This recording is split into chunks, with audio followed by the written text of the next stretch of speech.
Estamos de volta aqui hoje, especial eleições 2014. Domingo agora é dia de cumprir o seu papel. Não adianta cobrar dos outros não se você não fizer a sua parte, hein? Quem está aqui com a gente é Luiz Fernando, que é o chefe do cartório eleitoral aqui de São José dos Campos, da maior zona eleitoral de São José dos Campos.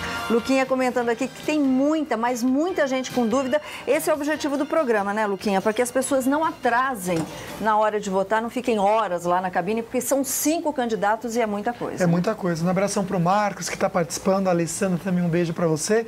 E o Fernando, ele quer saber com que documento ele consegue, então, votar. Pode ser com a carteira de reservista? Pode ser com a carteira de reservista. Nós pedimos sempre um documento oficial de identificação com foto. Serve o RG, a carteira de reservista, serve o passaporte também, né? Serve a carteirinha da OAB para os advogados, desde que a gente consiga identificar um documento oficial. Mas a pessoa tem que saber em qual local ela vota, né? Exatamente. Porque senão ela fica perdida, né? Essa é a condição, ela precisa saber em qual escola, pelo menos, ela vota. Em cada escola nós temos a lista dos eleitores daquela escola, ele pode consultar também ali no balcão de informações. Ok. Eu queria responder a pergunta aqui do Paulo. Ele teve, infelizmente, um acidente e perdeu a visão, ainda não está apto, né? Ainda não está sabendo como lidar com o código Braille, essas coisas, a leitura Braille. Ele quer saber como é que ele pode fazer para votar, porque ele quer exercer o direito dele. Então, a situação dele se equipara à situação dos idosos que têm dificuldade, de outras deficiências ou de outras imobilidades, que ele pode sim ser auxiliado por uma pessoa de confiança dele. Pode entrar na urna? Pode entrar na cabine de votação. Ok, então. Tá. Temos uma pessoa na linha? Bora lá, Luquinha? Bora lá. Alô, boa tarde. Eu só vou pedir para você já abaixar o som da sua TV, assim você já consegue me responder, não fica aquele som também atrapalhando a gente. Quem está falando? Alô, boa tarde. Pedrão, acho que a gente tem que retomar essa ligação. Posso fazer uma pergunta aqui? Vai lá, Luquinha, vai lá. Então, uma dúvida da Edna, achei interessante. Ela quer saber como que a gente pode confiar nas urnas eletrônicas. Tem como, de repente, ser fraudado? Então, todo o processo eleitoral, ele é acompanhado pelos partidos políticos, pelo Ministério Público, pela Ordem dos Advogados do Brasil. Eles acompanham todas as etapas de certificação dos sistemas e inclusive, a carga oficial das urnas eletrônicas que fizemos na semana passada. Então, tudo isso já foi acompanhado. A urna eletrônica ela é muito interessante porque ela trabalha sem o contato com a rede mundial de computadores.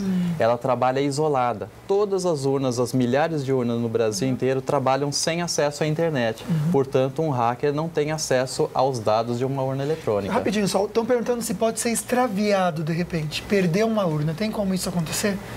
É muito difícil porque todas as urnas são acompanhadas pelo pessoal da Justiça Eleitoral e pelo policiamento militar também. Então, se houver algum problema, a polícia está pronta e em sentinela para agir. Ok, então. Vamos retomar a linha. Alô, boa tarde. Boa tarde. Quem fala? É Nilza. Oi, Nilza. Você está falando de que cidade, linda? Jacareí. Obrigada pela participação. Pode fazer a pergunta ao Luiz Fernando. Eu queria saber se eu posso ir votar usando a camiseta do meu candidato. Ok, lindona. Pode sim? Muito interessante. A propaganda individual e silenciosa do eleitor, ela é permitida. Então, ele pode expressar a sua preferência através de uma camiseta, de um boné, de um adesivo no carro, desde que seja uma manifestação silenciosa e individual. Se ela se juntar com outras pessoas e fazer um grupinho, já é proibido. A partir de quantas pessoas é considerado ilegal? Por exemplo, a família tem 10 pessoas e a família inteira vai votar junto. Eu tô com essa pergunta né? aqui. Já é um grupinho. Já é um grupinho. Já é um grupinho, né? Mais de 2 pessoas já começa a fazer um grupo. Então, evitar esse tipo de situação, porque os nossos policiais militares, as nossas equipes, elas estão especializadas e estão treinadas para isso. Ok, então pode, desde que seja silencioso. O Luquinha fez uma pergunta bem interessante do nosso telespectador aí sobre pode hackear ou não, urna eletrônica funciona ou não. Agora, que tem muita gente aí dando um jeitinho de fazer sua propaganda, tem. Tem um vídeo aí que está circulando pela internet e flagraram um carteiro dos Correios entregando panfleto de uma das candidatas, que é a Dilma. Vamos ver se isso pode ou não pode. Funcionário do Correio sendo obrigado a entregar a panfletagem da Dilma. Deixa eu te perguntar uma coisa. Não posso falar não. Posso falar não, senhor.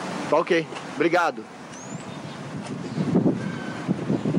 E agora isso aí na Cara, tem que jogar isso na net, cara. É um absurdo. absurdo isso. É um absurdo. Não vou nem comentar, porque se eu comentar, tira um programa do ar, porque eu não sei quem é o culpado. Agora, a gente teve aí uma entrevista com o juiz eleitoral de São José dos Campos, o Marcos Pulice. Vamos ver o que ele fala sobre essa situação que você acabou de ver. Como todo funcionário público, está impedido de fazer propaganda eleitoral, seja para qualquer candidato ou partido político. Ele está arriscado a sofrer um processo cuja pena privativa de liberdade vai de 6 meses a 1 ano e transformado em prestação de serviço à comunidade e receber uma sanção pecuniária que pode variar de 5 a 16 mil reais. E até mesmo, se for o caso, ele tem agravante por ser funcionário público e perdeu o cargo. Bom, a gente vai complementar aqui com a palavra do Luiz Fernando. A gente não sabe se foi uma determinação dos Correios, se é uma ação particular dessa pessoa, enfim, que foi o uso da máquina, está sendo usado a máquina dos Correios para fazer essa panfletagem. Isso é ilegal. Então, a utilizar a máquina de qualquer empresa para distribuir esse material é ilegal.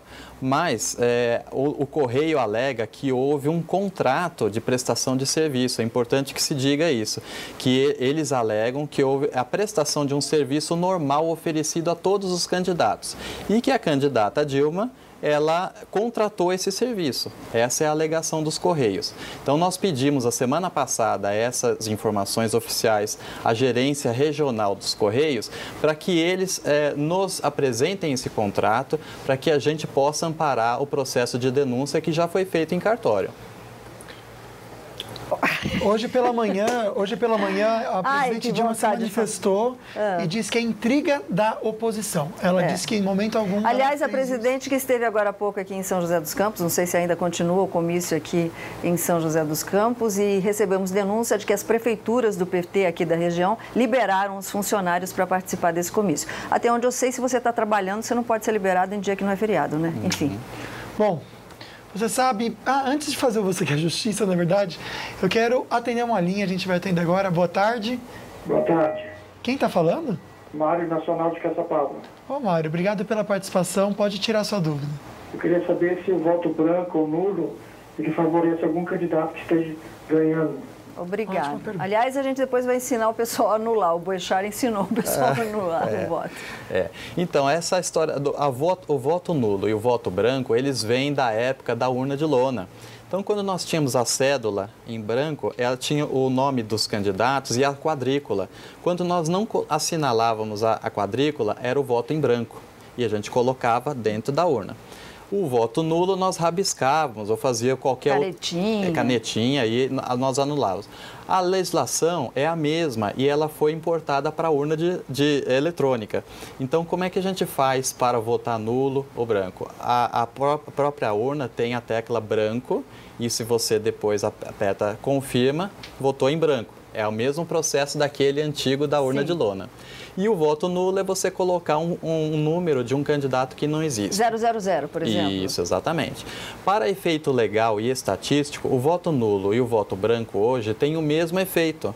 Estatisticamente, eles têm o mesmo efeito. É a não manifestação do voto. Quer dizer, beneficia alguém ou não? Não beneficia ninguém. Então, isso tudo assim, tem muita história sobre isso, mas em verdade, ele é um voto que é uma manifestação, eu não quero nem esse, nem aquele outro. Eu não quero nenhum desses. Não beneficia ninguém? Não beneficia ninguém. Então, só lembrando, não existe o botãozinho anular. Se você quiser anular, tecla lá 000, confirma, pronto, anulou seu voto. É exatamente. Assim, vamos tirar outras dúvidas? Você sabe, por exemplo, o que fazer se acaso você digitar o número errado do seu candidato na hora da votação? Bora saber o que fazer então. Confere aí. Hora do voto. Saiba o que pode e o que não pode no dia da votação. O que devo fazer se eu digitar errado o número do meu candidato na hora de votar? Caso ainda não tenha confirmado o voto, basta corrigir a operação usando a tecla laranja Corrige e começar o processo novamente. Eleições 2014. Hora do voto aqui na Band.